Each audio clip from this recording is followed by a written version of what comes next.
What is up, dude? What's up, my guy?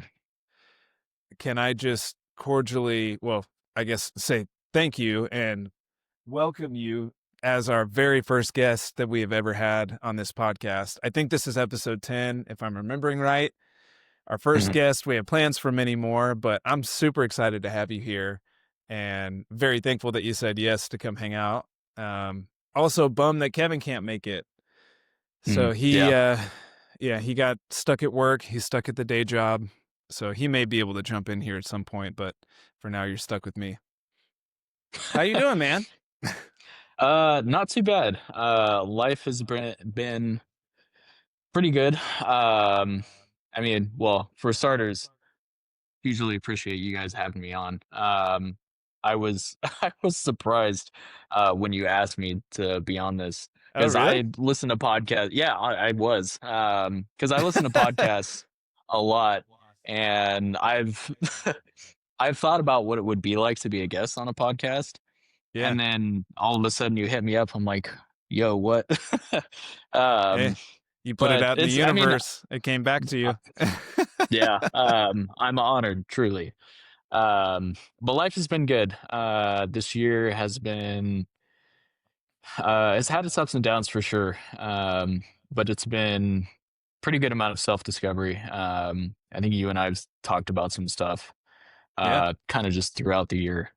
But it's been good. Got a lot of good friends around me, a lot of good people around me. So That's awesome, man. it's been Yeah, and fun. you're doing a lot of really good music. I've been loving your Instagram stuff. That's been really inspiring to me. And like the amount that you put out is pretty crazy. Like I've noticed, I feel like you have a pretty good schedule now. Like I can count on stuff Yeah. from you at least every Monday. I feel like I see a video. Yeah. And like just off camera a minute ago, we were talking about like how you've been shooting your stuff. You got me. Now I'm going to forget their name. Is it Day Seeker? Yeah. Day Seeker. Day Seeker. Yeah. You've been doing some cover Yeah. videos of their stuff, which is super sick. Everyone should go check that out. But you definitely got me hooked on that band. And I didn't realize that quite a few of the songs that you had put in, because you sent me a playlist like, I don't know, 2 weeks ago, something like that. I didn't realize like a couple of those songs that I really liked are from a new upcoming album. And so I've been listening to like whatever's, current on that new one. That band is really good. Yeah. So I appreciate you turning me on to them. I love Day Seeker, man. I legit have nothing bad to say about that band. They're one of my favorite bands, and I've been listening to them for a while. And I don't know if you're similar to me in this regard, but I like always hop around in different things for what I'm listening to. Like genres and But stuff. I've been listening, yeah.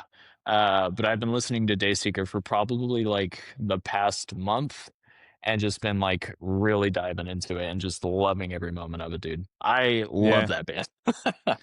How did you find that band? Like someone turn you on to them or? Yeah. So I was with a friend and I remember they showed me or they told me about their song Neon Grave, and they sent me the link for the music video, and I watched the music video for it and I just fell in love with it. Like the sound of the song, the overall look of the band and the aesthetic that they had at the time, and just the sound was something that I just really liked and kind of just shot off from there. Yeah, I was kind of a little bit taken by surprise when I saw you put up a video of you playing one of their tunes, and then you sent me the playlist, because I feel like we had just been talking about how like the heavier music was something that was like, I wouldn't say that you're not feeling it anymore, but like we both have had our kind of ups and downs with the metal genre and whatnot. And so I was like, oh, interesting that this is a band that he's into right now. And then I listened to it and I go, okay, yeah, it's heavy and it's guitar music, but also it's so vocal forward and melodic. And I wouldn't say that it's poppy, because that's not exactly right. But once I listened to it a little bit more, I totally got it because I'm like, yeah, this is like dressed up like a metal band, but there's a lot more going on with it, especially in the vocal Yeah. arrangements and all of that. Mhm. So, all right, let's introduce you a little bit for people who don't know who you are, and my seed is not cooperating with me. Yeah, I I figured we could do like have you kind of introduce yourself, and like any of the projects that you want to be associated with right now. I think that'd be really cool. And then, I've known you since high school pretty much. Yeah. But it occurred to me in prepping for this that I don't necessarily know your full background with music. Mhm. So maybe that's kind of where we can start off today, and just how you found your way to the guitar, and you're not just a guitar player, you are a multi-instrumentalist, and you have, Mhm. uh, a pretty diverse background musically, and so I got really curious in where that came from. Like, are you a phenom who just kind of picked up out of nowhere in your family, or is it like, grew up around a bunch of talented people that for some reason you haven't introduced me to? uh, but yeah, I'll let you kind of take over for a second. Just, yeah, tell everyone who you are, where they can find you, and what you're up to. Okay. So it all started the day I was born. I'm There it kidding. is. Um, so my name, Joseph White. I go by Joe White Guy on all of my socials, which Mhm. somehow I don't know how I've been able to keep that, but it's just worked. Um, so I started I started years ago. My mom used to play with some friends at convalescent homes where they would play just like old school hymns. And I remember one day in particular, I was with her at this convalescent home in Merced, and I was huge into Pokemon as a kid, and I was always playing it.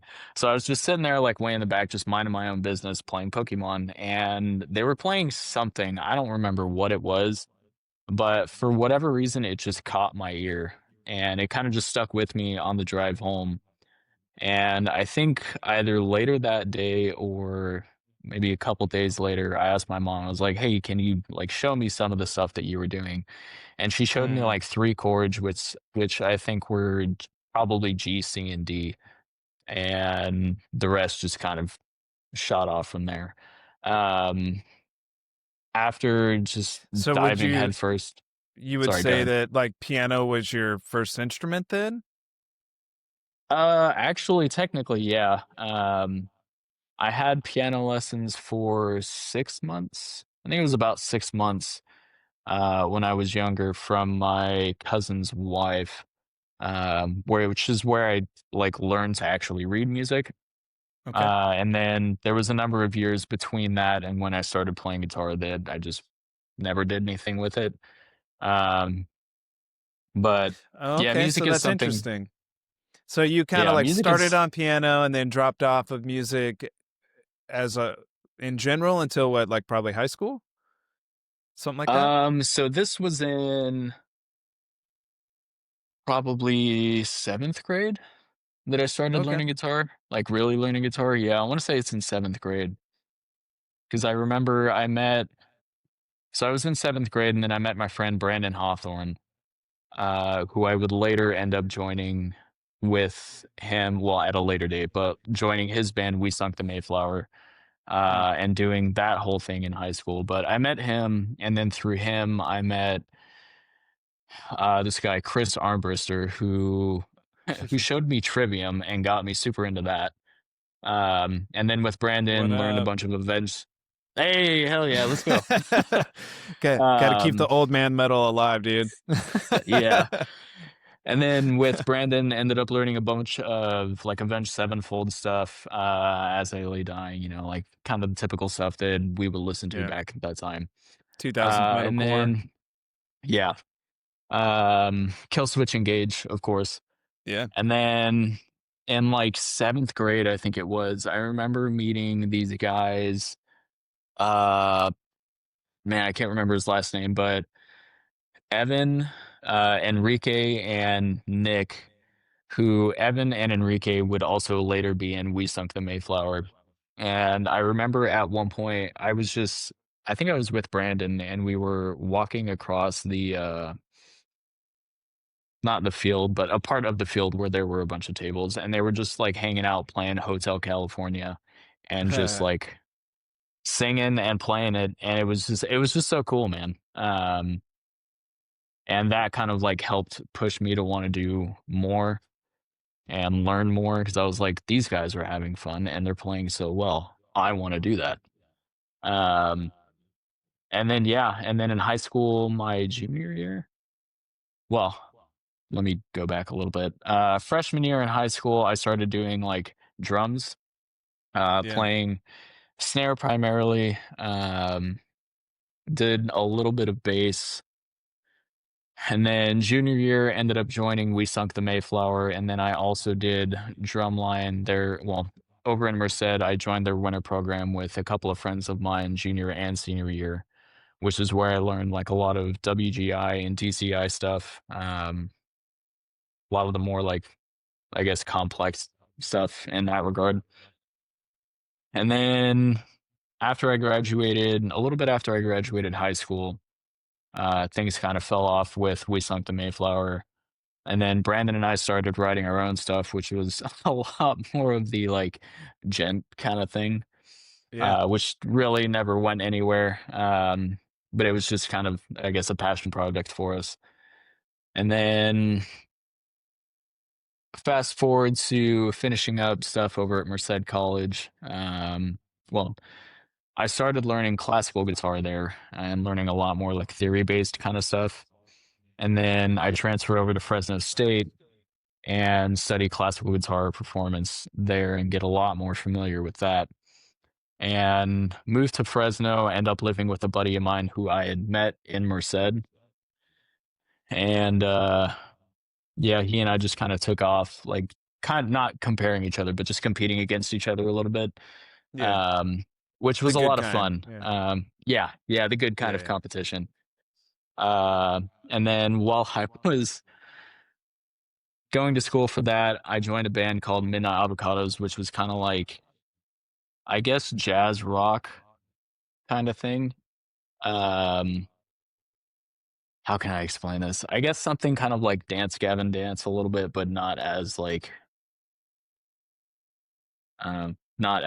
hectic, I guess. Okay. Yeah. Um, but that was a lot of fun. And then I had met Bradford prior to that, but got a lot more familiar with him through that. And then things with that fell apart. And then now here we are with what's now MBUS and used to be Prog Dog. Because while I was in Yeah. I was Midnight gonna ask Avocados, about that. yeah, I'm glad while you I was brought it in up. Midnight, Yeah. Go ahead. while I was in Midnight Avocados, I had been writing stuff for myself just because I wanted to dive more into that and get more into the like arranging, I guess, producing, recording side of it. Yeah. And after things with that fell apart, I hit up Bradford. I was like, "Hey, I've got all this work. You want to do something with it?" And he was like, "Yeah, fuck it, let's go." So we did stuff with it, and then we got uh, our friend Ronnie at the time. He played bass, and he brought in this guy Eric Beltran, who is now our drummer. Uh, and we just started learning the material, playing shows, and then kind of just took off from there a little bit. Yeah, and you guys had a pretty recent record, which is super cool. So people should totally check that out, especially, anyone who's into like instrumental music and, things that are I wouldn't probably say, and correct me if you think of it differently, that it's like way out there progressive. The song structures are pretty comfortable for the most part. Like I didn't feel like there was anything that uh challenged me in a way that made me uncomfortable. But I've also Mhm. listened to a No, lot of instrumental music, but uh it's like it's definitely progressive music, but mhm, very like enjoyable to listen to, and it's not like some instrumental music to me can get a little bit um just challenging, you know? It Mhm. like you're hearing the musicianship more than you're hearing a song sometimes. And Yeah. at least when I listen to your record, I hear a lot of melody built into the things that you write, which is really cool to me. As Yeah. someone I've who I would listens say I've mostly to not instrumental music and I'm used to hearing a vocalist and a melody, it's nice to be able to hear Mhm. those out and then hear a solo section and then hear something that feels um, familiar in a way. Yeah, I would say, like, as far as at least with with this last record that we put out, um, it was I didn't think necessarily so much about structure, but I tried to there were definitely elements of like, okay, this feels more like a verse kind of section, this feels more like a chorus kind of section to me. And I tried to kind of, I guess, think about it that way or navigate the song structure for certain songs through that lens and kind of like lead it where I wanted it to go, but in a way that it didn't feel forced, but it felt Yeah. kind of more natural and like easier to go into it. And with what you said about there being melody kind of baked into things, um, I've definitely been, especially with learning classical music, I've definitely been more of a melodic player, and I tend to think more melodically, especially now. Um, but I'm glad to hear that you felt that there was a lot of melody baked into that. That's nice because I love a good melody. And I don't know how often you've listened to it, but there are repeating themes throughout that record, mainly two of them, and in like slightly different variations. But there's definitely like one main theme that I wanted to have throughout that record to kind of help tie everything in together. Yeah. Which you hear, I think, uh, in the first song. I don't remember what I wrote, but, I think it's in the first song. Uh, yeah, it's in the first song, and then it's also I wanna in the last song as well, yeah, because 'Cause I'm thinking I'm thinking set order for what we play, Yeah. but it's very different from, like, record order of songs. Yeah. I could not tell you the order of songs on any album I've ever put out. I feel like I listen to them in different sequences before it comes out to try to get an Yeah. idea of like what kind of order I want. I never remember what it ends up being. That's impossible. So, okay, so let's pause there for a second. I want to go back a little bit to your background in music. So, I find it interesting that you play drums, Mhm, and I'm wondering, that's got to play a pretty important role in maybe how you construct or think about music or think about rhythms. Um, obviously, completely different style of music doing like band type music versus, mhm. like for example, the record that you just put out. But how do you feel that the drumming background influences or plays a role, or does it at all? Do you even think that way when you're writing and on guitar or something like that? Um, as far as with my playing on guitar, somewhat, yeah, I mainly think about, like, rhythmic cadences, Mm, some things that would be, at least in my mind, that would be either stronger or weaker depending on, like, the section that I'm going into or where in the song I am at that point. Um, that's probably the main thing that I think doing drumline in high school has contributed to what I do now. Also, being able to play to a click.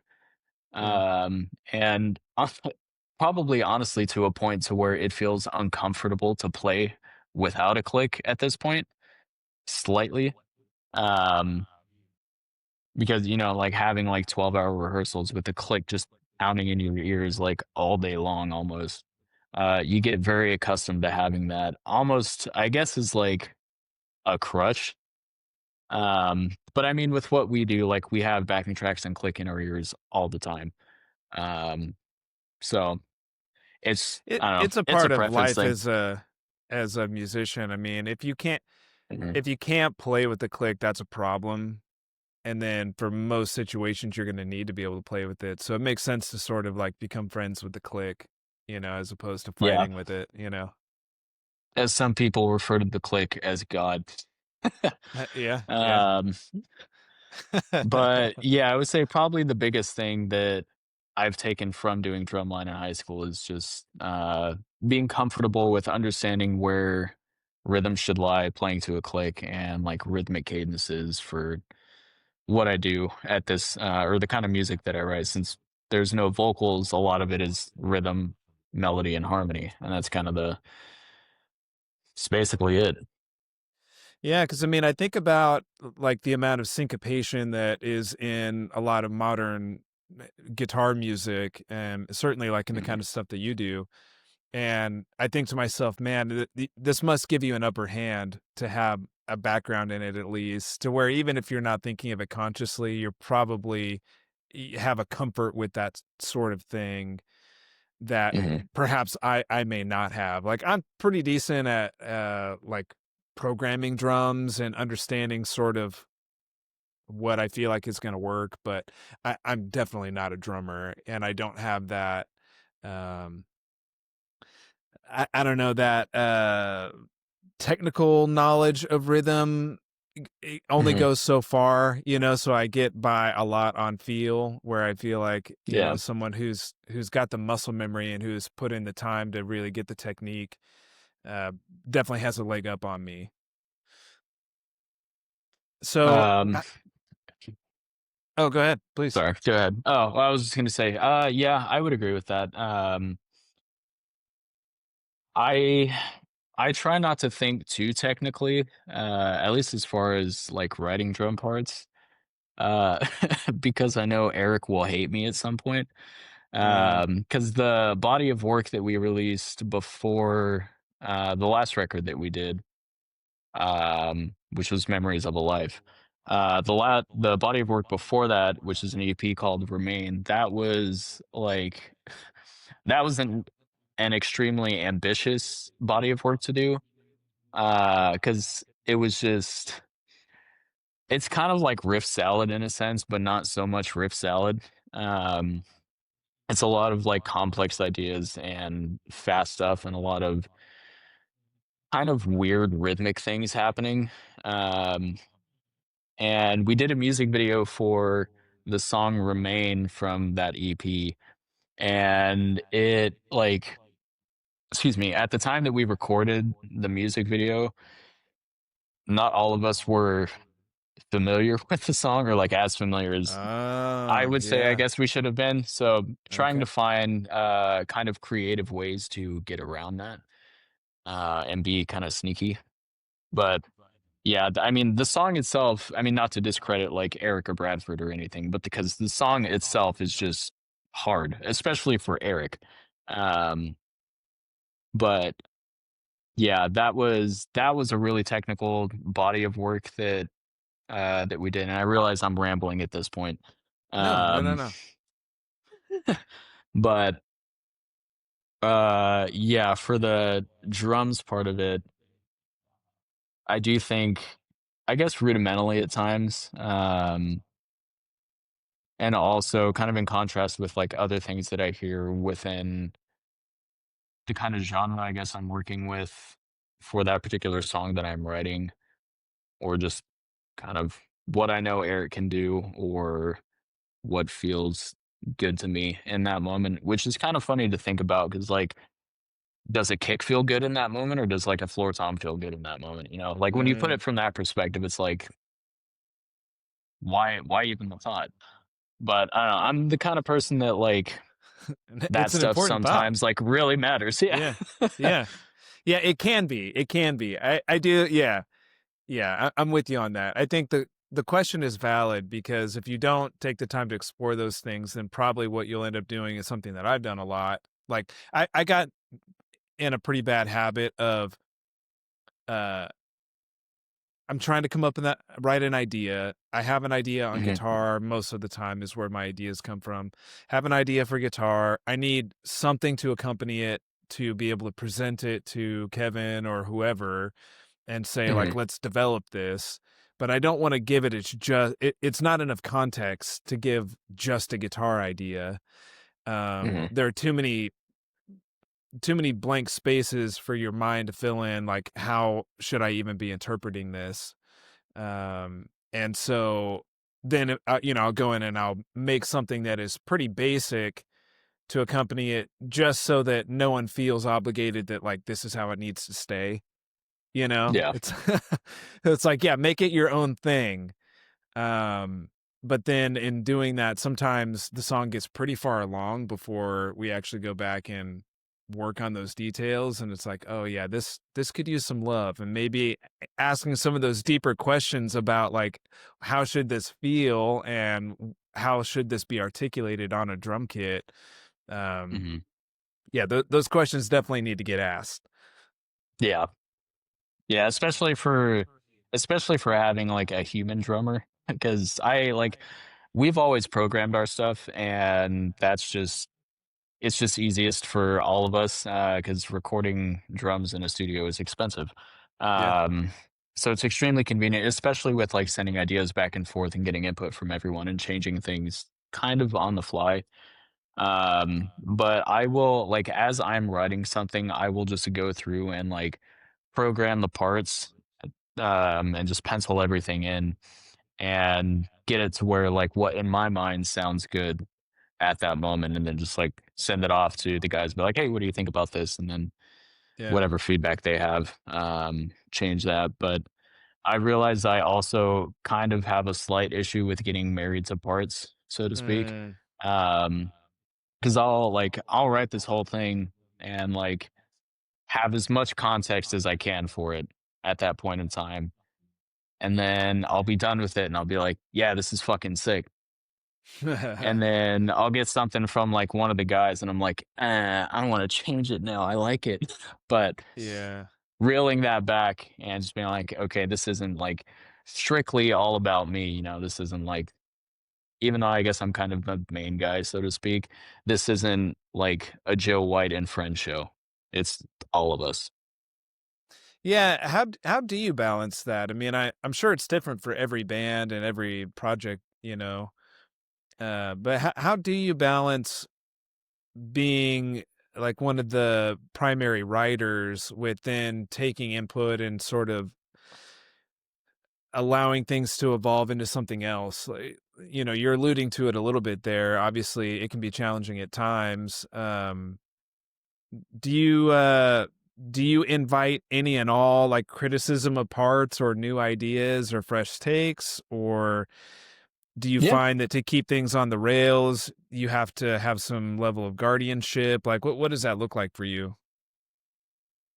Well, because I try to basically from, like, start to finish, I will basically, like, come up with an idea, flesh it out as much as I can, send it off to the guys. Whatever input they have, I'm open to whatever input they have. Um, in my mind, so long as it kind of makes sense with the song or with that body of work. If it's something that, like, is too out there, which I mean rarely happens as it is, um, I might try it just to, see what it sounds like. But I'm with the guys, I've been open to pretty much any and all input that they would have or that they have had rather. And then getting to a point to where we're all happy with the song, we all like what we're hearing, and then basically kind of closing it at that point, just thinking, okay, this song is done. We're ready to do whatever with it. Well, send it off to be mixed and mastered or write more kind of in this vein or kind of branching off from that. Yeah, that's interesting. So, like, is it the sort of thing where you're intentionally trying to get their feedback to evolve ideas, or is it sort of like, hey, if you got something, let me know. If not, we just move forward with this? It's a little bit of both. Because I mean, there are times where I've definitely been stuck and I'm like, what the hell do I do next? Like, I don't Yeah. know where to take this. So I'd reach out to him and I'm like, "Hey, here's this thing I've got. Like, please send help." Um, but there are other times where I've got like this whole thing, and to me, I feel something, or I feel something when I listen to it, and that's something that I feel is good, and I don't want to change it, and I just like where it's at in that moment. Mm. And I'll send it off to the guys. I'm like, "Hey, if you guys have any ideas for this, let me know. I'm pretty solid where it's at right now, or I'm pretty set with where it's at right now. Um, but if you guys have any ideas, let me know." Yeah. Okay. Yeah, that makes sense. I can relate to that too, because I feel like most of the time when I write something, I kind of like I get really excited by the idea of a song going somewhere that I didn't expect it to go. Like Mhm, there's something that's really fun about the process of like I don't know, just that process of someone else's brain hearing what you're hearing and then doing something that you're not expecting them to do, and then it sounds way cooler than what you thought it was gonna sound like. Now, it's a mhm, gamble because it doesn't always turn out that way, but I'm kind of addicted to that process a little bit where I'm mhm, always hoping that will happen, and, like, I'll have a plan B, but at the same time, there have been times where I've written something where I'm like, "Yeah, I just really don't want anyone to change any of this. yeah, I think yep. this is really cool, and maybe I'm wrong, and hopefully you can learn to love it, but, I think this is pretty great." Yeah. Yeah, that's funny. So, you kind of alluded to something that I also wanted to get into, which is this whole idea of, you mentioned if you have an idea and it makes you feel something, then you might want to really try to protect that idea, or at least whatever makes Mhm, that idea give you that feeling.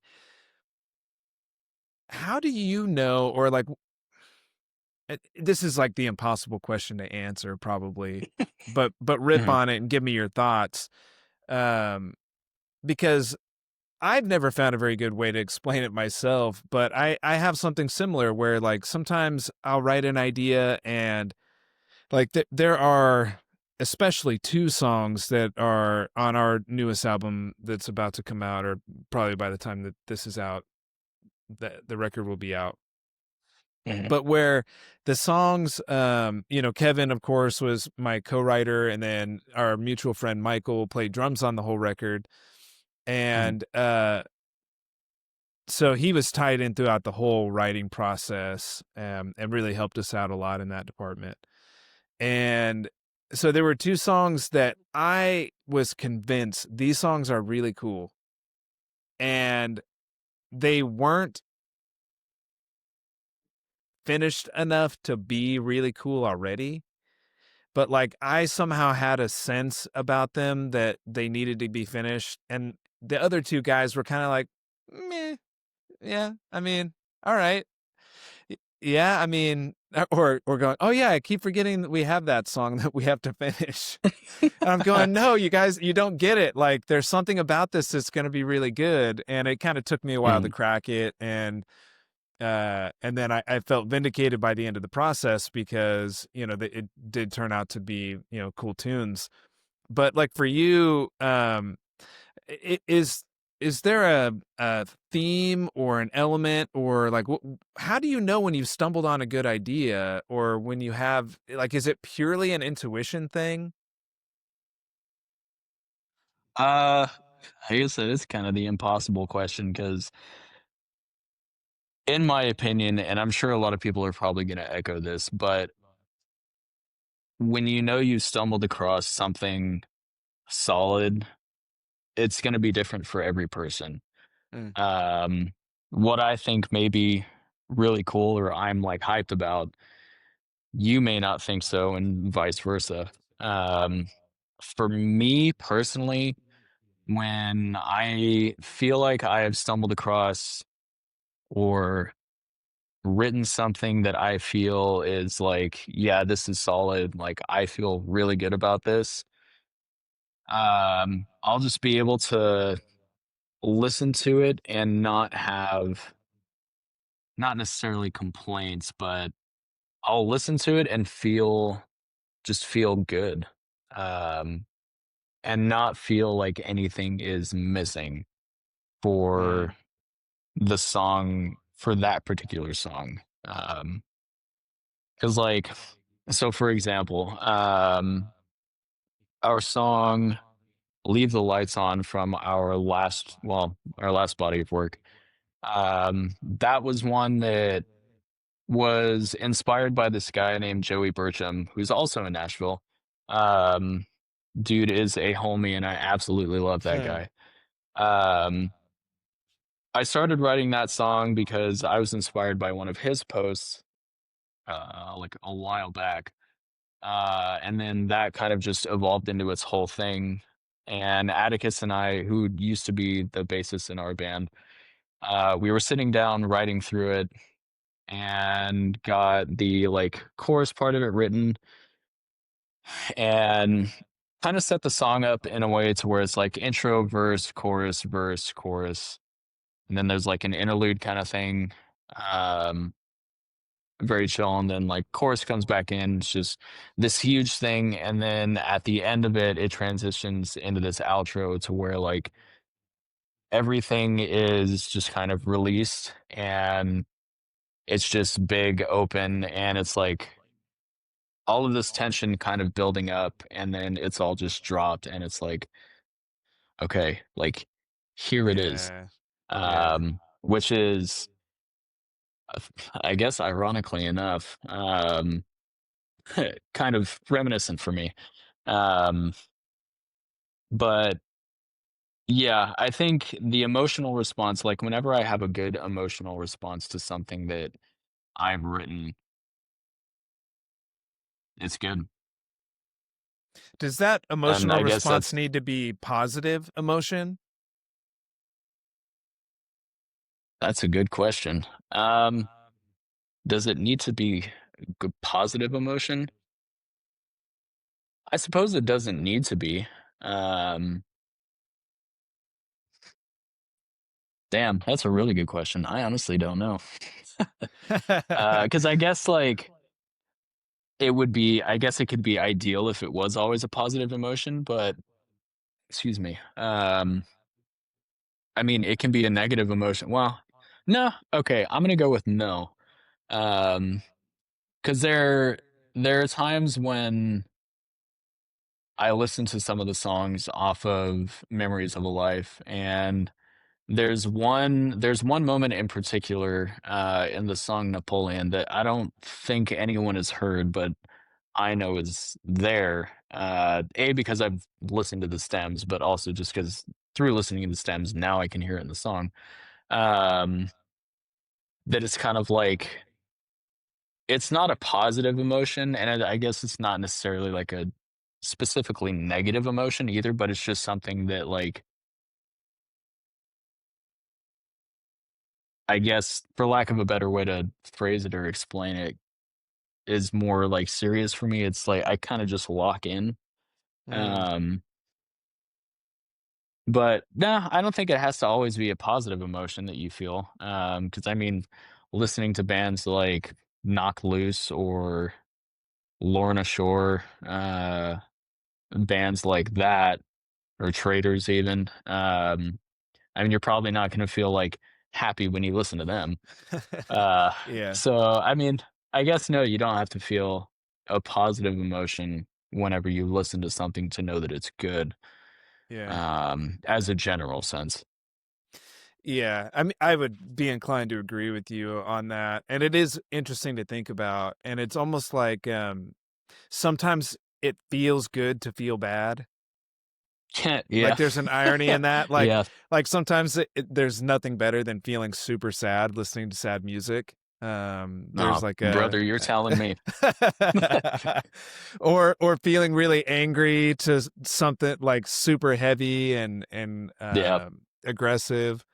Like I really love Fit for an Autopsy, and Yeah. so a lot of their music, like especially 2 records ago. There's a couple songs on there that they have a song called "A New Level of Hate" that, man, it gives me goosebumps every time. It's so heavy, it's so aggressive, and it's so angry, and it feels so Hmm. good to feel like that sometimes.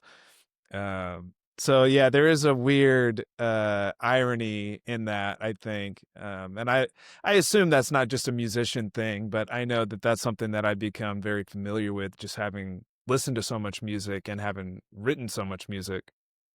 Hmm.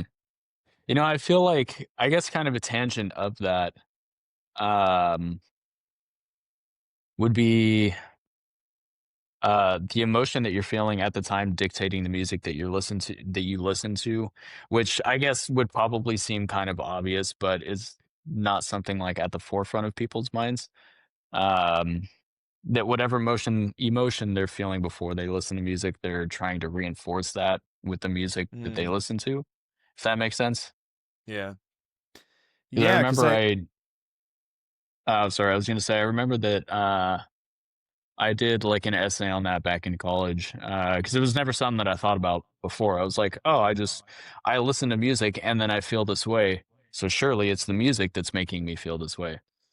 Whereas that's mm, like not always the case. And I talked to a number of professors in the music department over there.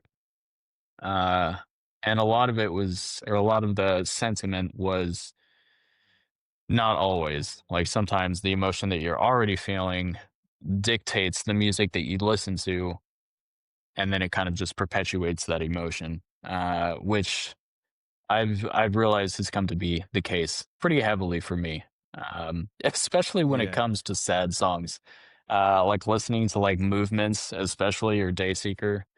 Um, yeah, mainly just them. Not necessarily that I'm like feeling down or sad. It's just like I kind of want to like visit that emotion again and like say, "Hey, what's yeah, up?" And then just like have a yeah, nice little talk with it and then come back, you know?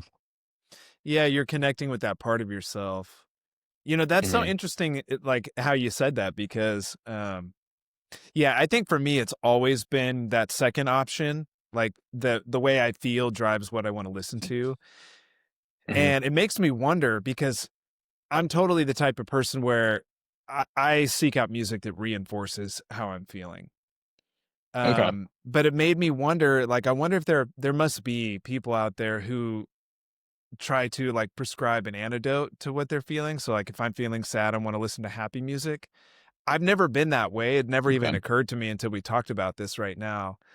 But I wonder if there are people like that, who listen to the opposite kind of thing to balance themselves out. I guess you wouldn't try to make yourself sad if you're happy. So maybe it doesn't really make sense. Yeah. But I don't know. For me, it always felt like not so much that I wanted to reinforce how I was feeling.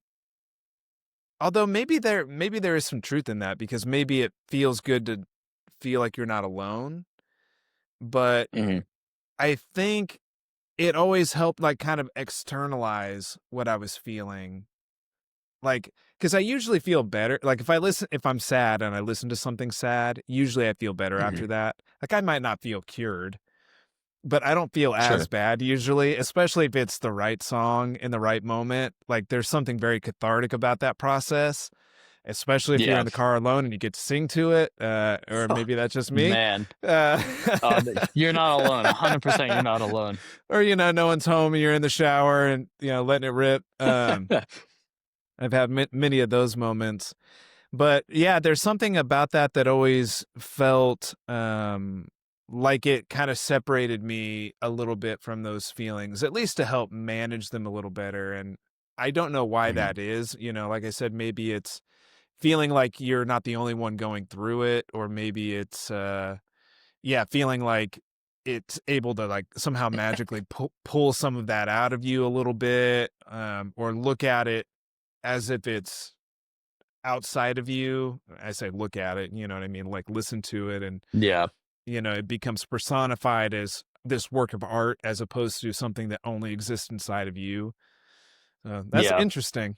I'm sure there are psychologists or whatever who could explain how that works, but it is fascinating. Mhm. Yeah, I just play guitar. I don't know how it works. Come on, Dr. Joe. Man. But Man. yeah, I would agree with that. It's for me, it's always been like a cathartic release, and kind of a bit of the community aspect, and like I'm not alone in going through this. Like someone else has gone through this too. So that I guess kind of like subconscious realization of, okay, I'm not alone. I'm not the only person that's dealt with this. Other people have dealt with it as well. But also like the big thing for me, I'm not a lyricist. Like I don't write lyrics. I don't write poetry. I think it's really cool. But someone being able to phrase things melodically, but also just being able to write lyrics in such a poetic and like beautiful way, especially with the way that like Rory does with Daysecret. I'm probably going to reference Daysecret a lot, but That's all right. Yeah, in the way that's what's top of mind. that and the way that he writes a lot of his lyrics, it just, I don't know, man. There's just something so beautiful and powerful about it for me, and it just hits. So being able to hear that and relate to it in a way, well, A, understand it, but also relate to it in a way that's like, okay, I'm not alone in this. It's like, it's kind of like having a good cry, but you're not crying. Yeah. Um, Well, speak for yourself. yeah, it's just, it's like you said, it's cathartic.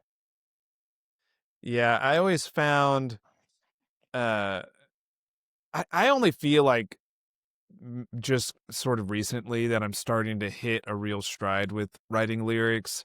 I don't feel that I've necessarily have been terrible at it, but I also can admit I've written a lot of lyrics that are kind of like a bit crude or not Hmm. cheesy in moments, or it's like kind of what I'm trying to say but not quite there, but you got to move on and finish the song. And Yeah. but I'll admit that like how would I say it? I think a lot of times, regardless of what it is that you're feeling, and it just so happens, I think a lot of times what's most helpful for people are the more negative feelings that we go through when we hear someone, you hear the perfect line and you're like, that's it. That's what I'm feeling. Like I would not have been able to articulate it even to myself. Hmm. But now I heard someone put it in this way, whether it's very poetic or sometimes, lyrics can be very straightforward in how they're written. But um, there's something incredible about hearing someone write a lyric where you go, wow, that is the perfect way to say that. Like, I never would have thought of that combination of words together. And now that I've heard it, I feel like a weight is off of me because, like, someone else understands it, but also now I have the language to even explain it to myself or like explain Hmm. myself to someone else, you know? So there's a real power in that. I'm sure in poetry as well. I just don't spend a lot of time in poetry, but yeah, song lyrics can be really amazing that way when they're done well. It feels Hmm. uh like a divine gift almost. It really does. Yeah.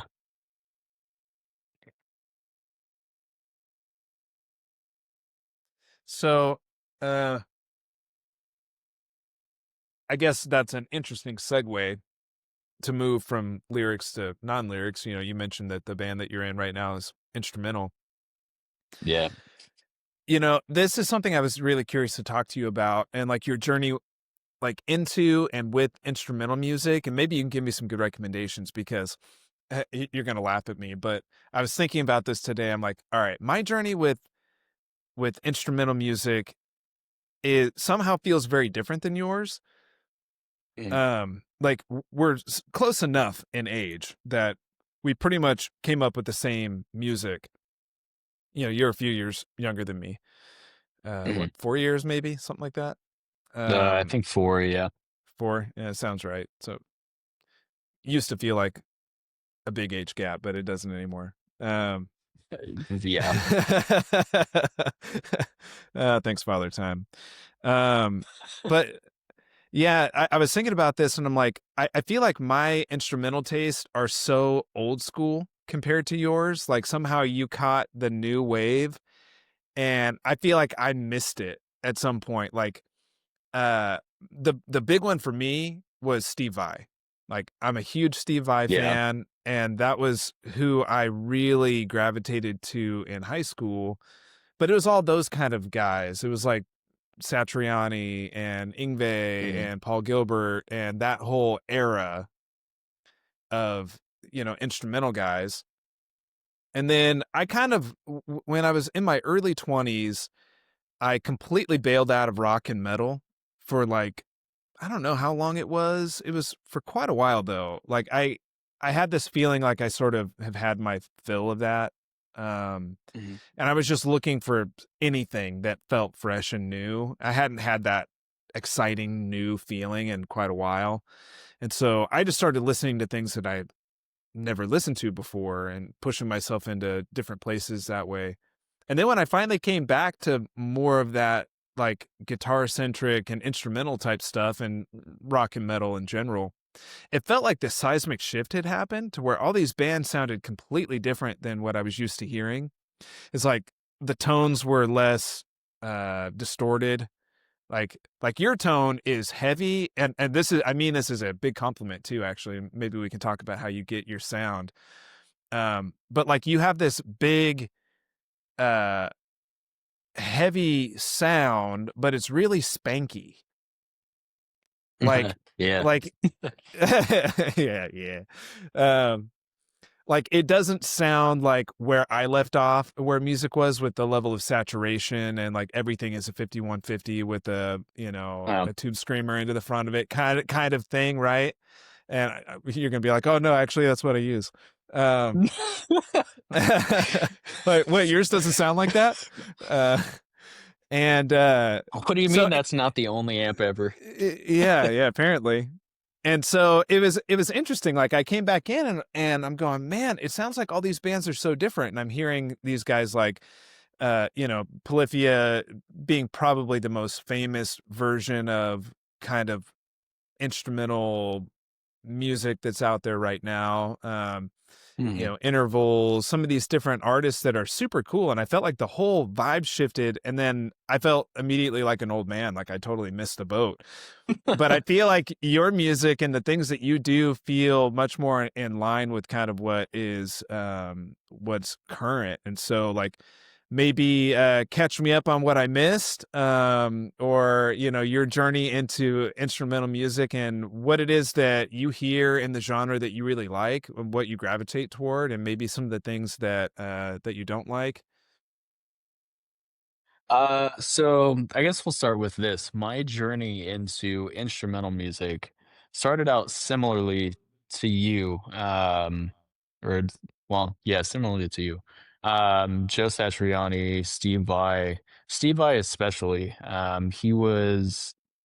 He was a big influence in my starting with instrumental music.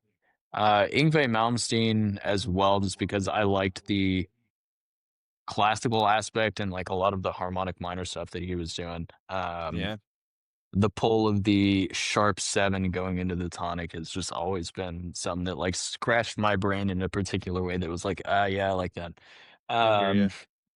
but yeah, Steve Vai, I remember specifically his song For the Love of God that he did with Hmm. I can't remember what orchestra it was, but I'm positive you've seen the video.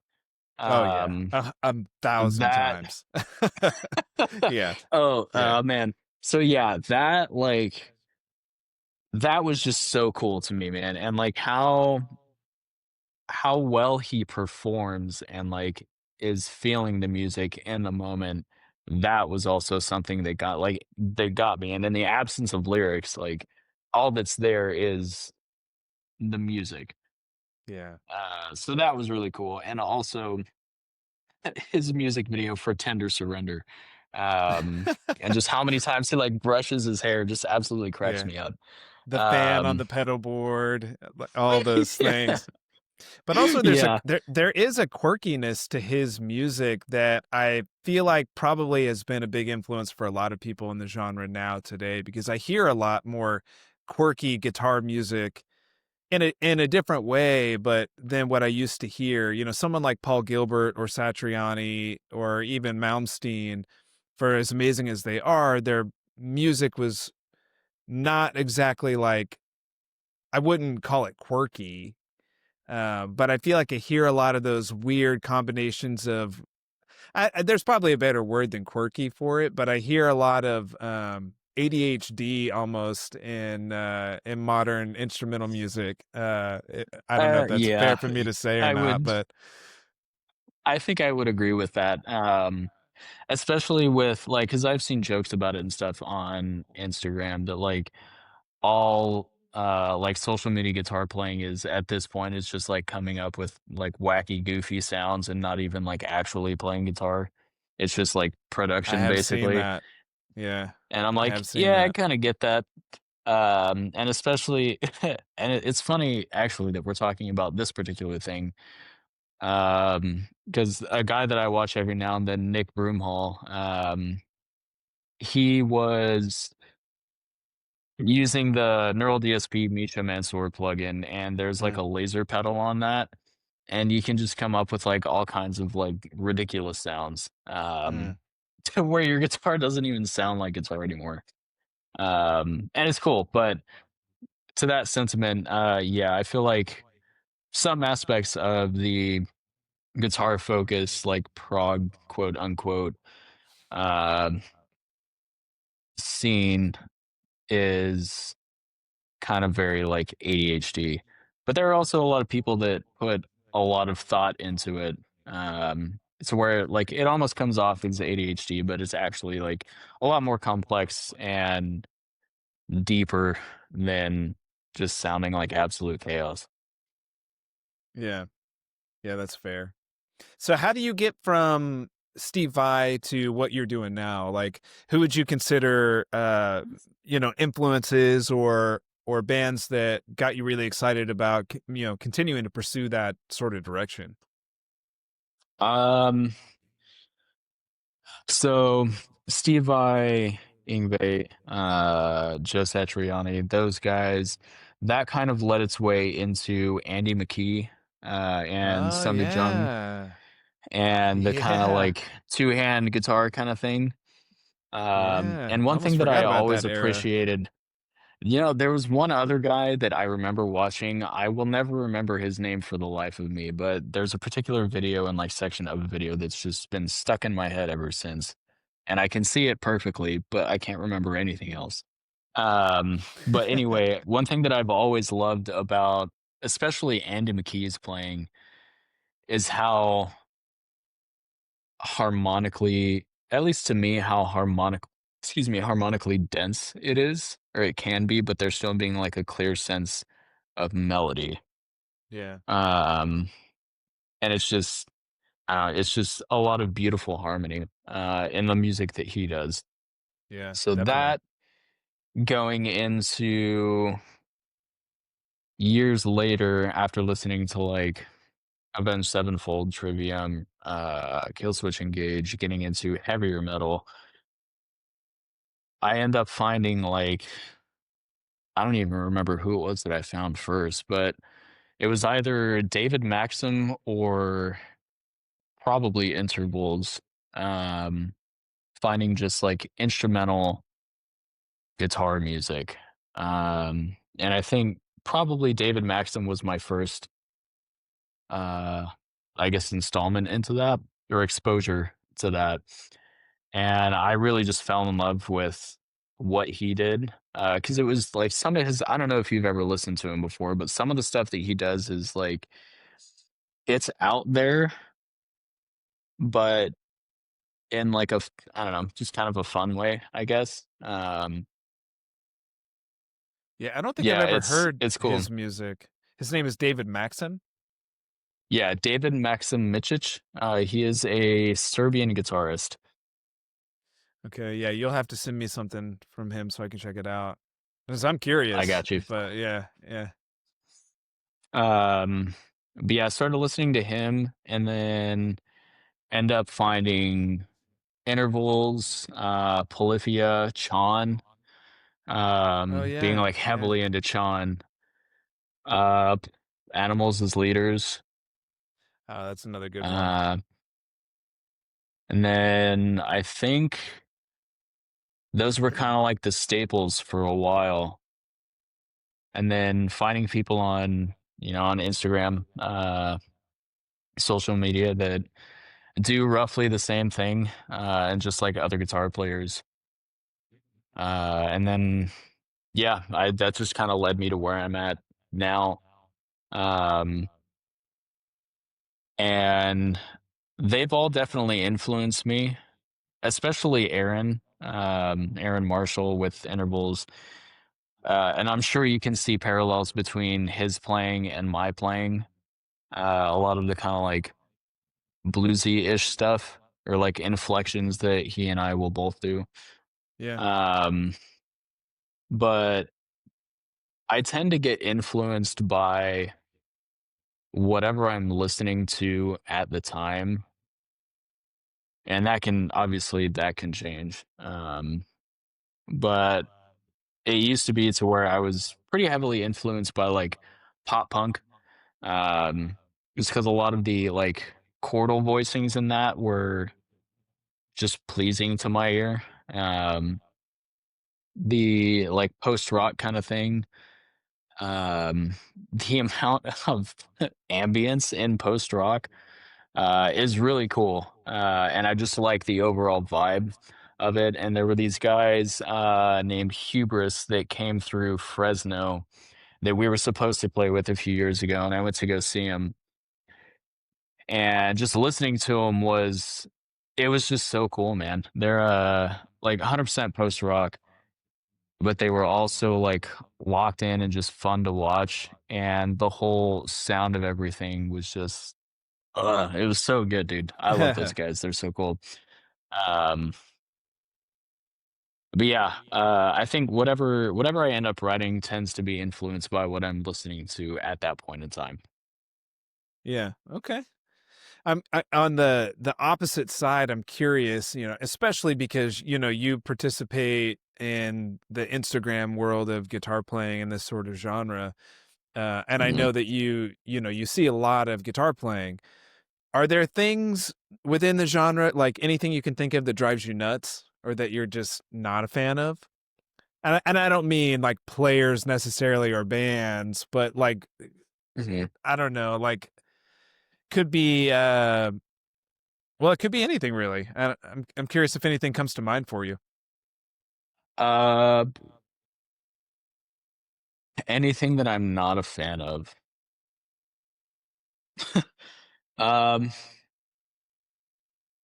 well, I think people being, and this, I mean, it's going to mostly pertain to female guitarists, but people being like overly sexualized on social Mm, media, yeah. or I guess being like objectified. Well, I don't know if objectified is the right word, but people thinking that, oh, they only have an audience because they're female or they look good or whatever the case may be.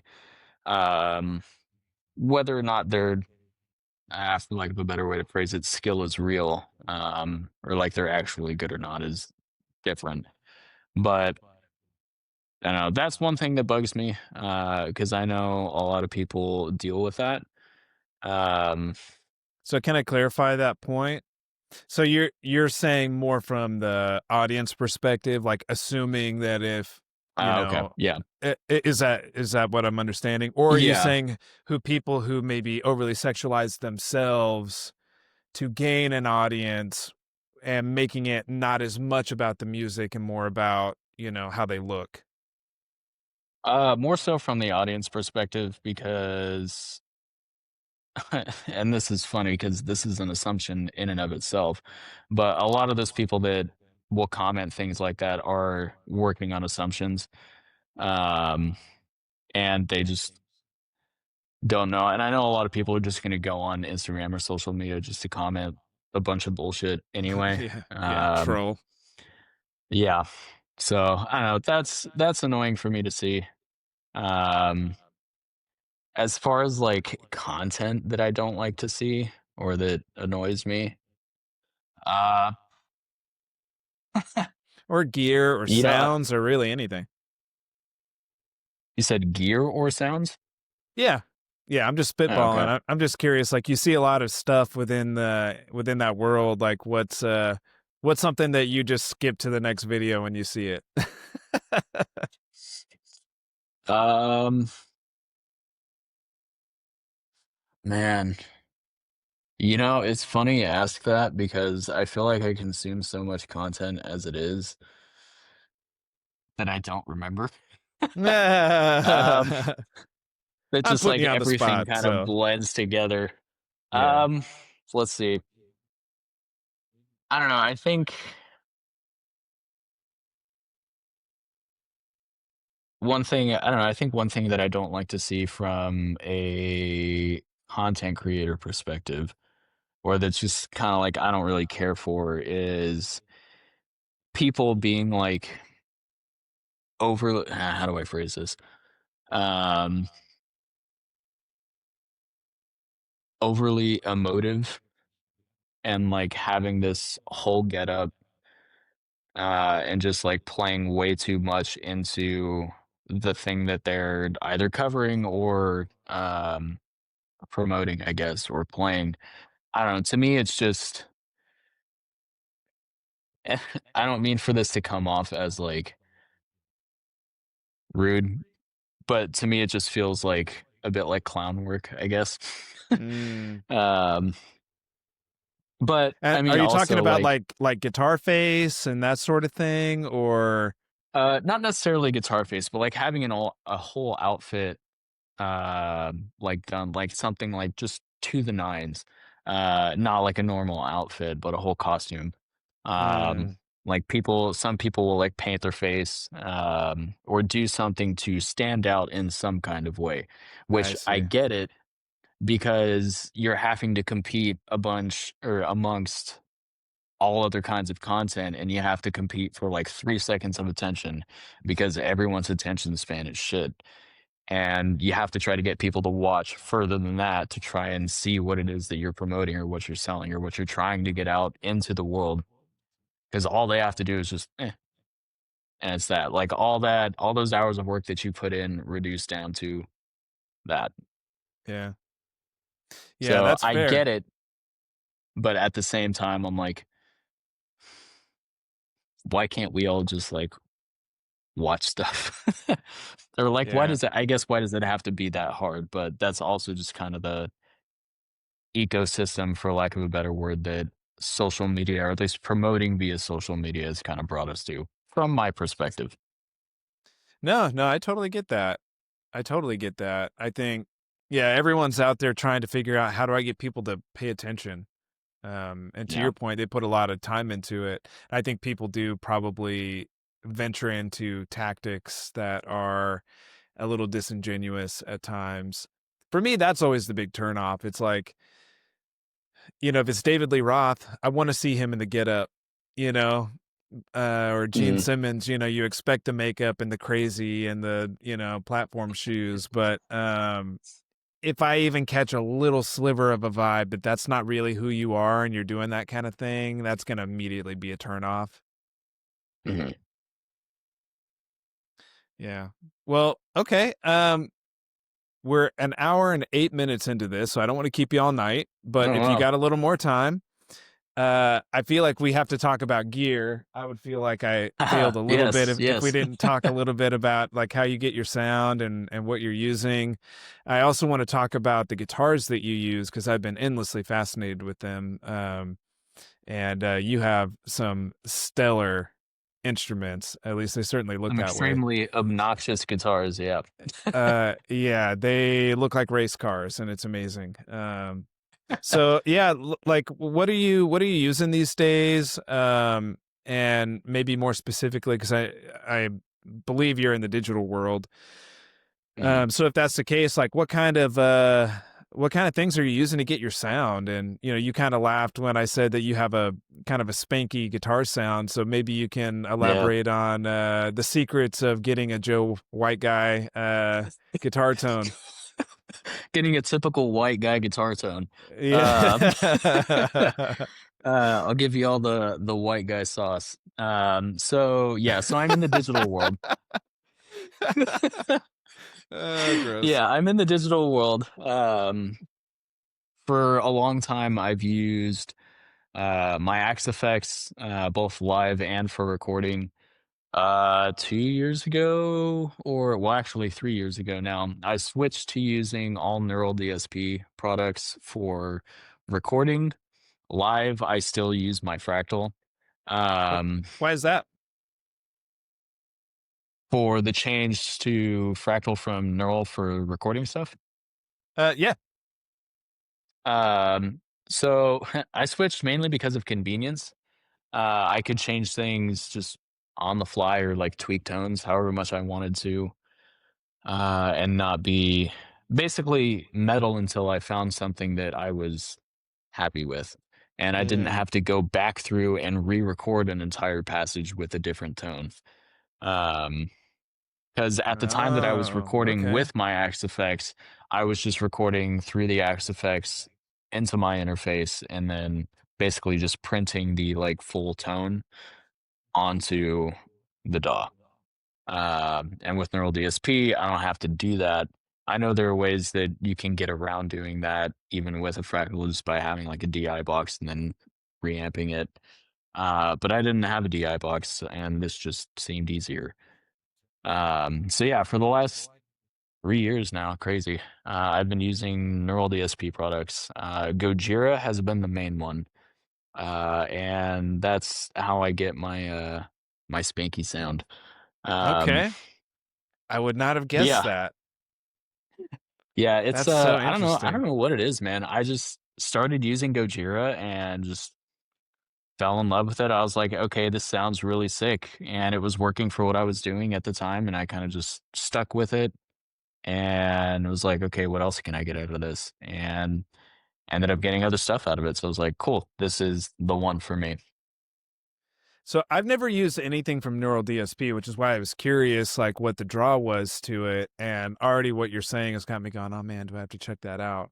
I've seen that they put out all the artist, products and whatnot. Yeah. So like with the Gojira plugin, are there like what kind of options show up in something like that? Do they just model whatever amp Gojira uses, or is it like its own little ecosystem? Like what is that based off So of? they're based off of particular amps. There's like a clean amp, rhythm amp, and a lead amp. And there are cabs that are associated with all three, and you can link all three of them together, or you can mix and match basically whichever one you want, or whichever combo you want to use. There are effects that you get with it, and the effects that you get with different plugins will vary. Normally, there's always going to be like delay and reverb, but with like Archetype, plenty. Well, actually, I think there's just delay and reverb with that one. But you also get like compressors, overdrive pedals, fuzz pedals, and just various other things that are relevant to the artist or I guess makes sense with the plugin. For the Gojira plugin, there's a whammy pedal, which is I normally Yeah. just treat as like a pitch shifter pedal, which can be fun. Excuse me, but normally, honestly, I don't use it. I just use a different plugin for pitch shifting, which is funny because it's the Mixwave mic stringer plugin. There's Okay. I just use it for like transposing pitch shifts. Um, and then just the like tone itself is Archetype Gojira. And then the thing with Neural DSP plugins as well, you can like stack them and use different things from each one, which I guess probably kind of obvious, but you can use like different amps, different cabs, different effects and pedals from like each plugin. Mm. And you get your full sound just like if all you had was the Gojira plugin, you'd be happy. Pretty much, yeah. Yeah. There's a little bit of processing that I do uh, prior to the plugin, um, which is just kind of like treating the DI in a particular way. But it's that part of it's not really necessary, I guess. I mean, I can pretty much just get like the core of my sound with Gojira. Huh. Yeah. So I'm that kind of blows my mind a little bit, and I'm gonna have to go play with it because when I really like Gojira, and when you Mhm. said that, I'm like, never in a million years would I have associated their sound to your sound. So that's so cool, like how you found a way to make that really like just your own, and it doesn't. I mean, the style of music is pretty different, but Yeah. yeah, wow, okay. So what about like for bass? Privately, I've complimented you on some of the great bass tones that you get as well. Mhm. Like what are you doing to get that? So I am using again Neural DSP Parallax, which I've had for a while, and I've used it with at least for Memories of a Life, two different basses. One of them was Atticus Martin's or Atticus's bongo six-string bass that he had, and then I used it also with my Sterling. I think it's a Ray 35, just five-string bass, single pickup. Um, Trying to get things to sound like full-bodied, but also like ganky, if that makes sense. Okay. Um, Yeah. but yeah, that's I mean for bass, that's really all I use is just Parallax. Wow. Keeping it simple.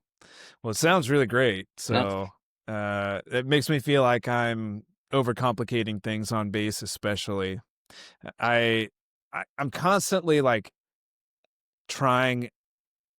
Every time I go to record a bass part, I feel like I try a different combination of like I use the Axe effects, mhm, um, but like different combination of amps within there, different types of compression, different like mixture of DI and amp sound or just DI, and I feel like I'm tone chasing there more than anything. And really, the only thing that is consistent with all of that, it's the same bass, which probably means that maybe the sound that I'm going for might be a different style of bass, because mhm. it's a great bass. It sounds great, but it's a P bass, so it sounds like a P bass. Yeah. So yeah, maybe I need something that's got a little more meat to it or something. Mm. Little Yeah, I little mean, more. like, I got mine for, like, I think it was a little over $800, and it's just single pickup, bridge pickup, and it sounds sick. Like, I used it for, a cover gig that I did for one of my friends in White Wolf, and, granted, I was using my Axe effects with it, but live, like, it just sounded thick and, like, punchy, and it sounded sick, and it had Yeah, plenty of, like, gank to it, and I was like, "Yeah, this is what I want. This is exactly what I want in a bass tone." So, man, yeah, I that's I awesome. love that bass. I've never had any issues with it. Yeah. So let's talk about your guitars. You play. I feel like you exclusively play Aristides. Do you even have any other guitars? Um, no. Yeah. I have an I have an acoustic, that well, I mean, they don't make acoustics, but as far as electric guitars are concerned, no, I don't. Not at the moment. So how did you end up finding them? I mean, they're pretty popular now, but at the time that you started playing them, like definitely a smaller builder, Yeah. and it seems like most, if not everything, that they do is custom. How did you end up playing one of those? Did you just order it and hope that it was awesome, or like what did that look like? So I first got exposed to Aristides through probably I think it was social media, and I think it was probably Facebook at the time. This was like I got my first one back in 2018, I think it was. I think I ordered it back in 2017. I hope that's right. Yeah, that should be right. I may have found it like early 2018. But anyway, um, I saw them on social media, and at first, the finish that was on the guitar, it was like black, gray, and orange. I think it was supposed to be like an orange fallout kind of color. Mm. Um, I didn't particularly care for it. I was just like, yeah, okay, this is whatever. And then I started seeing people playing them. Excuse me. And I really just fell in love with the look of the guitars because the two like little I guess or grooves above and below Yeah. the strings on the body, they make me think of I don't know why, but they always make me think of like a Lamborghini. And I've They always just say thought that's like that's so cool. Star Trek to Uh, me, dude. They feel like spaceships. Yeah. yeah. Um, and so I started just like hitting people up. Because I remember I think I talked to this guy named Paul Ozanov. I talked to Jake Housemlow, and I talked to a number of other people about the guitars, and also what the company is like. Because at that point, I had had guitars from other manufacturers, and the company was not great. Um, and literally everyone I talked to had all good things to say about the guitars, all good things to say about the company. So I was just like, okay.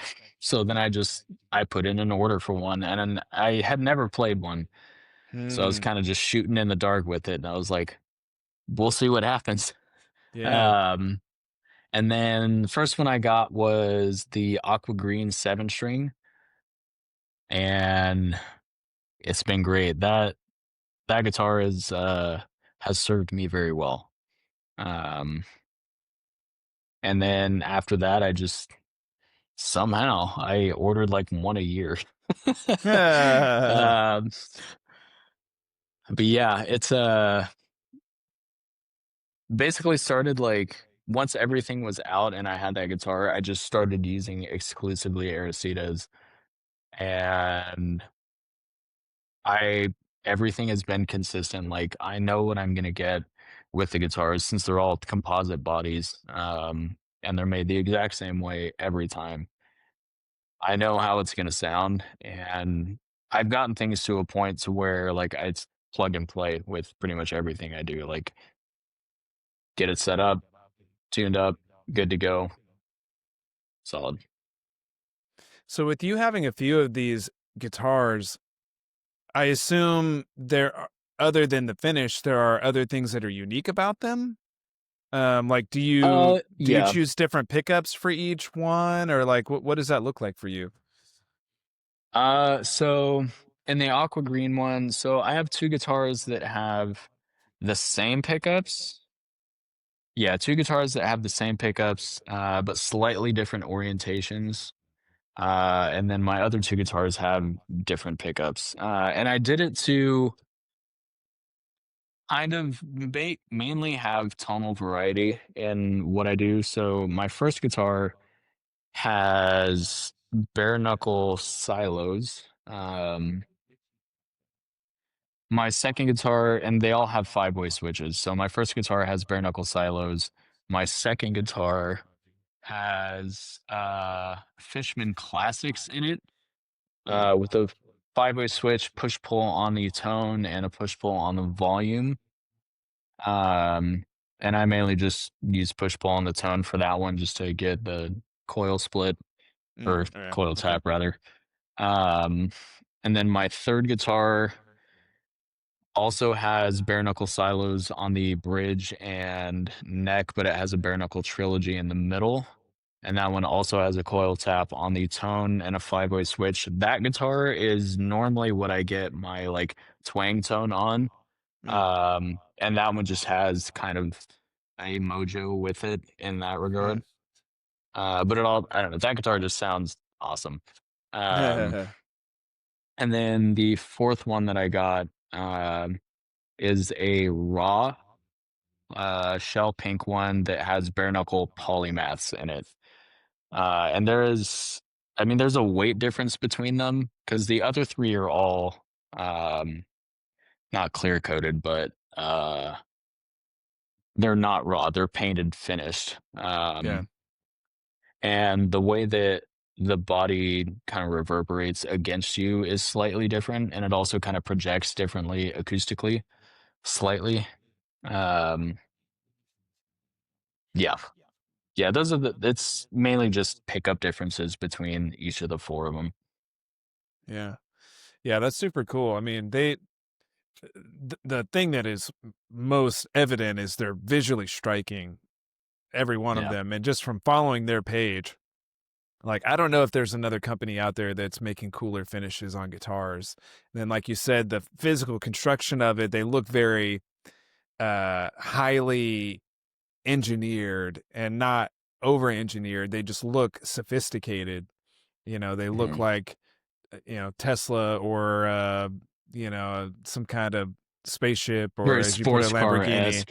Yeah, yeah, they look fast, they look cool, but they don't look like everything else that's on the market, which is so interesting.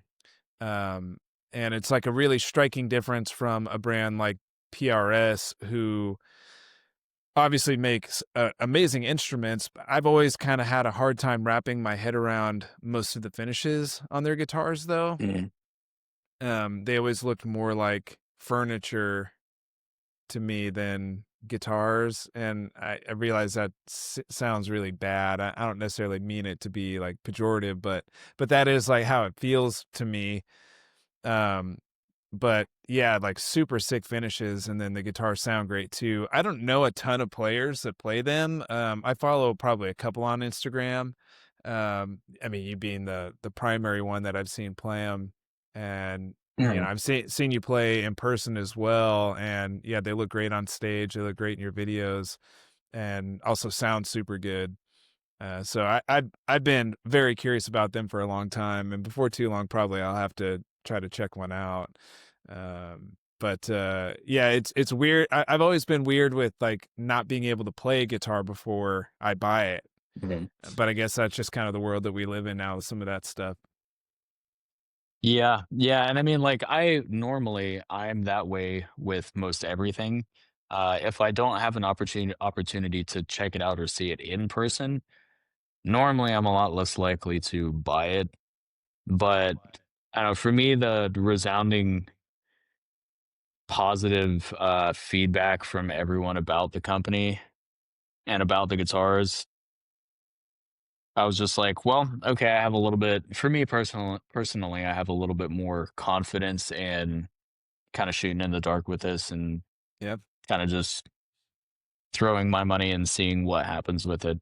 And honestly, I'm glad I did because, excuse me, after getting the first one and then using them exclusively for everything that I was doing, I ended up getting on their artist roster through everything that I had done up to that point, which honestly was surprising because I did not think that would happen. Because I had reached out to one of them just out of curiosity. I was like, "Hey, like, are you guys?" I forgot what exactly I had said, but I was like, "Hey, are you guys like? Is your artist roster open for like any new people?" Uh, and I was like, "If so, like, would it be possible for me to get on it?" And I was like, "I'll just shoot the shot, see what happens." Yeah. And I remember one of their guys, Timo Sommers. He responded, and I've heard him play before. Just at NAM, and the dude's a fucking ridiculous player. He's a monster Yeah. good player. Yeah. And he responded, and he was like, "Yeah, dude, we'd love to have you. Like, I love your playing." And I was like, "What?" It was just surprising that that they would let like a little guy like me from the Central Valley in California uh, on their artist roster. But it was also kind of a cool, I guess, redeeming moment. And like, okay, like I'm doing something, you know? Like, everything that I've done is not it's not in vain. Um, like, there are people that like what I do, Yeah. which at times, you know, it's like, duh, of course some people other than myself like what I do, Yeah. but also, like, as artists, I don't know if you ever feel this way, but I definitely do. Tend to feel like, damn, like nobody fucking likes what I do. Like, why do I keep doing this? Nobody's gonna listen to it. Nobody's gonna love it. Why don't I just give up on everything? You know? Yeah, yeah. Well, I have certainly wrestled with that demon. And well, first I would just say congrats. That's super sick. I don't think I knew that you were on their artist roster. Hmm, But you absolutely deserve to be on there because you're a sick guitar player. And thanks, man. yeah, it is funny though, because I know exactly what you mean. It's really easy to convince yourself, especially these days, man. I don't think I worried about it as much when I was like more coming up. Like like Hmm. okay, YouTube comes out in what, like 2007, 6 or 7 probably, or at least that's I I think think when so. I Yeah. become aware of it. So I'm like 16. There's like 5 videos on YouTube when I'm 16, right? I mean, Yeah. I'm joking, it blew up fast, right? But like, and Facebook was a thing, but not really like that, not for video. It was Yeah. like, you know, um and so it was like the only people I could really compare myself to were the other people in town that I knew that played guitar, you Yeah. know? And it's like that there's great people out there. I knew who Steve Vai was, so I knew that there was like a level you could get to. But now it's like you spend any time on social media and there's like a million people that you can easily convince yourself are better than you at your thing. Yep. And I think part of maturing is just accepting that uh that is not really true.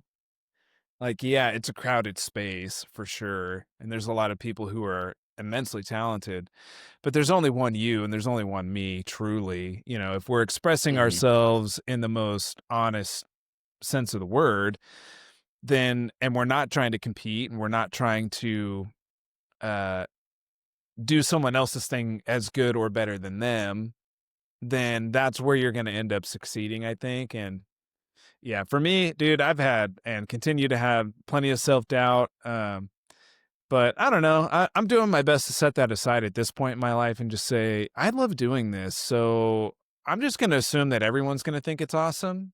Because I think it's awesome. I mean, it's not like I'm making music that I don't believe in. So I Yeah. have to assume that there is an audience of people who are going to really dig this.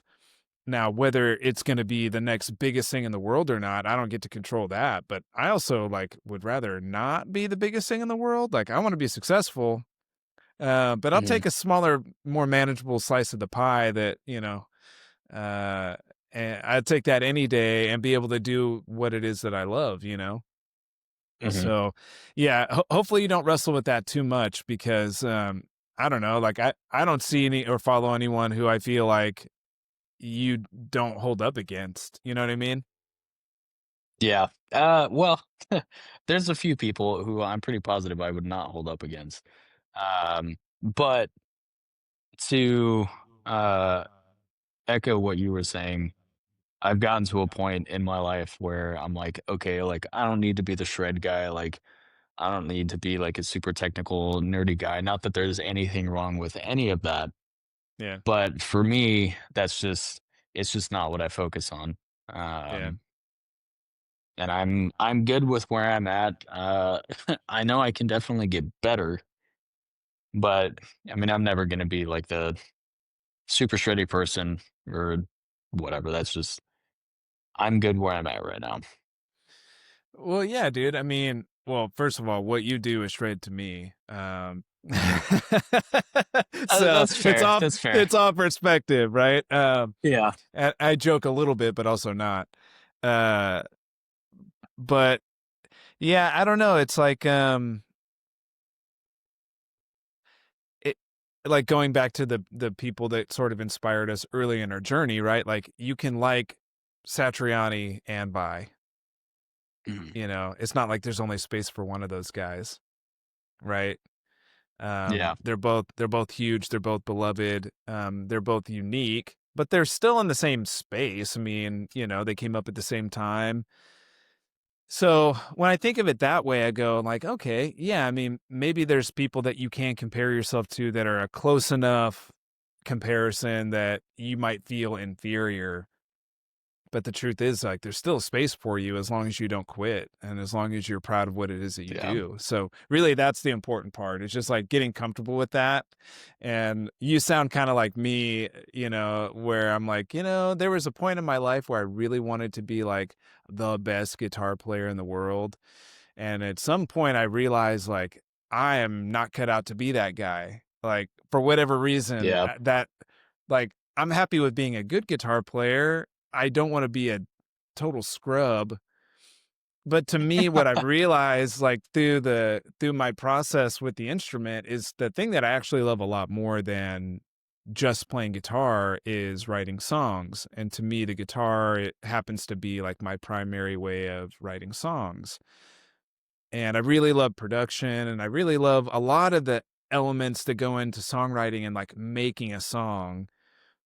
And so guitar happens to be an important part of that, but it's not the thing that I love the most. And in order for me to be the very best guitar player that I could be, I would have to love it more than everything else. And so Yeah. I had to kind of accept, well, it's like, if I'm going to enjoy what it is that I'm doing the most, then I have to broaden my definition of what like 15-year-old me thought was like the best goal to have. 15-year-old me was an idiot. And Same. had Yeah. some really big dreams, which is great, and I still have some of those dreams. But, you know, the definitions need to change a little bit as we mature and just realize what it is that we really get the most out of, I think, with the journey that we're on.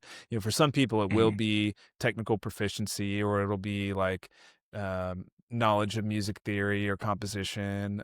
For some, it's songwriting or production or any of these things. And you can still be a really great musician while or at least so I'm told, be a really great musician and a great songwriter.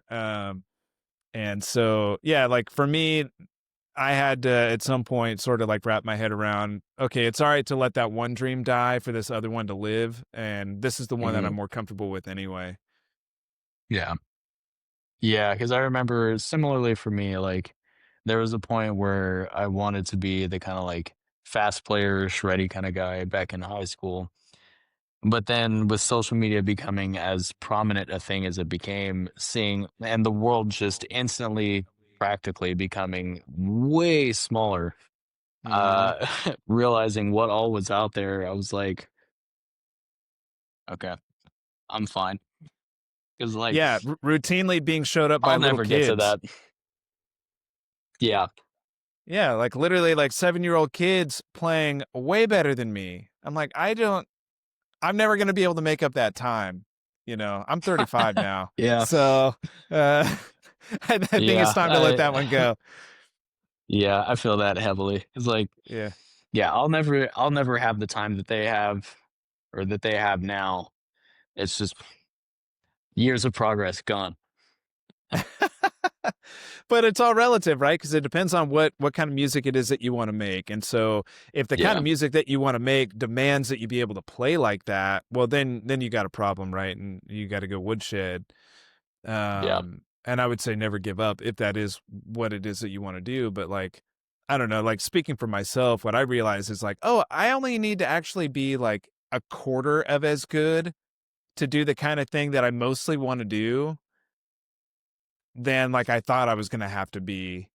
And that's totally cool. And I can always call an ace like you or somebody to like, if I feel like a thing that I'm making is, and honestly, that idea is one that excites me almost more than anything these days, is the idea of being able to like hit up an amazing player and be like, yeah, my song needs a little more juice than what I can provide. It would be so awesome to Mhm. work with you and see what somebody is able to do in the context of something that I'm building. It's like I have this bigger vision, so like come in and play this role and do something that is gonna like be surprising and awesome. Mhm. Yeah, like I've in that vein, I've done some guest work for a friend of mine named Ben McSherry, who he goes by Oceans in Silhouette on Instagram. And he Cool also name. writes instrumental music. Um, but it's very, I would say it's very different from what I do. So it's cool to challenge myself and see what I can do in what he creates in the space that he creates. Um, and also kind of, similarly to what you were saying, uh, my friend slash kind of brother, Lewis White, who is over in the UK, he's done some guest work for me, and I've also done some guest work for him. So I don't know, it's just cool seeing like I've got this body of work, like here's this section, like do something over that, and then just whatever they send back. It's like, that's cool. Yeah. Uh, and then other people, getting that like validation, you doing the same thing for them giving positive feedback, and it's like, okay, cool, I didn't let this person down, but also they like what I did. So like I'm doing something cool here.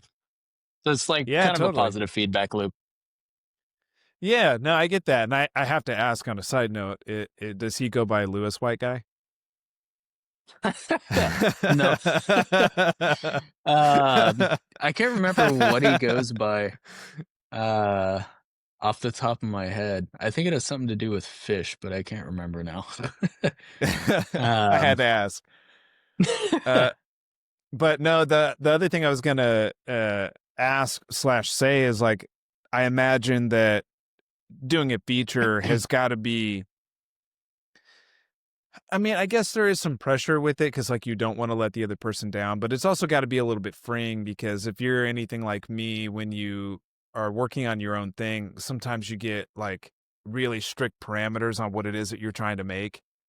Mhm. And so it's like you don't have limitations because you could do whatever you want, but what you want to do creates some limitations. And then when someone else wants you to do a thing, it's kind of like, oh yeah, I get to play in a different sandbox here. Like, I get to do something that Yeah. maybe I wouldn't normally do in my own music.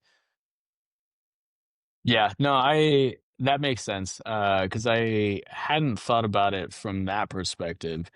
Cuz for me it's like on one hand, yeah, like what I do for myself, like I kind of get like tunnel vision a bit on that.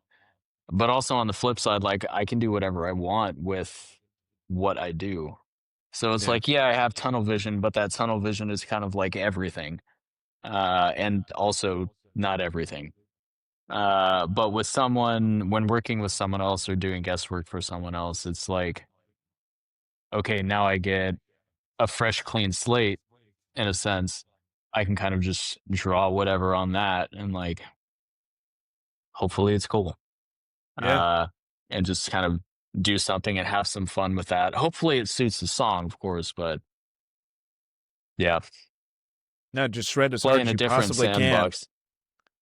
Just fill every tiny millisecond with notes. That's how you do it. This everything is going to be a bend on the 24th fret, tremolo picked, and that's it. Ooh, there we go. Yeah, there we go. Just a solid 30 seconds of that. Yeah. Yeah, I need 64 bars of tremolo picking. Yeah. Well, we're almost at 2 hours, dude. I want to give you a Jesus, chance really? to, yeah, well, yeah, an hour Oh 45. wow. Okay, yeah. Yeah. I didn't realize that So was there. we'll probably wrap it up here, but I want to give a chance to allow you to shout out whatever you've got coming up, so people who are watching this want to come find you on Instagram or any of the places where you are. I know you've got a tour coming up, which is super Mhm. awesome. I wish I was going to be in Vegas at that time. But yeah, tell the people where to find you and what's going on. All right. So for all those curious, you can find me. You can find me on Instagram under Joe White Guy. You can also find me on TikTok under the same login or yeah, under the same username. That's pretty much all I post to, which even at this point, TikTok, I don't really post to, but I swear I'm gonna start because I have people bugging me to like start posting on TikTok. Um, so yeah, my band is called Imbuescence. You can also find us on Instagram. Um, we have a run coming up. Is it October yet? Well, almost. Tomorrow, I think. Yeah. Like, oh yeah, you're right, it is. So by the time this releases, probably soon. But October 17th and October 19th. October 17th over in Vegas at